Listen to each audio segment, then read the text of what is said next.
Hello friends, hotel style வெங்காயம் தக்காளி சட்னி எப்படி செய்யலாம்னு சொல்லிட்டு பார்க்கலாமா? அதுக்கு முதல்ல ஒரு கடாய் ஒன்று வச்சுருக்கேன். அதில் தேவையான அளவு எண்ணெய் சேர்த்தாச்சு. இப்போ கூடயே காரத்துக்கு தகுந்த மாதிரி மிளகா சேர்த்துக்கலாம். 2 காஷ்மீர் மிளகாவும் 4 பட்டை மிளகாவும் சேர்த்துக்கிட்டேன். இது நல்லா இந்த எண்ணெயிலே வதங்கி வரட்டும்.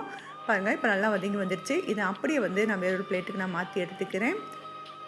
இப்போது அதே கடாயில் 1 கப் அளவுக்கு சின்ன வெங்காயம் சேர்த்துக்கலாம். இது சின்ன வெங்காயம் சேர்த்து செய்யும்போது டேஸ்ட் சூப்பராக இருக்கும். உங்களோட சின்ன வெங்காயம் இல்லாட்டி பெரிய வெங்காயம் கூட சேர்த்துக்கோங்க.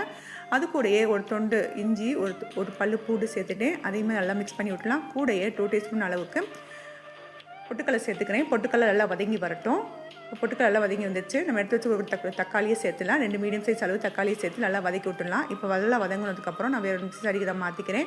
மாற்றி இதுக்கு தேவையான உப்பு, ஒரு சிட்டிகை பெருங்காயம் சேர்த்துலாம். சேர்த்து நல்லா ஃபைன் பேஸ்ட்டாக அரைச்சி எடுத்துகிட்டு வந்துடலாம். இந்த மாதிரி பாருங்கள், இந்த மாதிரி நல்லா அழகாக ஃபைன் பேஸ்ட்டாக அரைச்சி எடுத்து வந்துச்சு. இப்போ வேறொரு பவுலுக்கு நான் மாற்றிக்கிறேன்.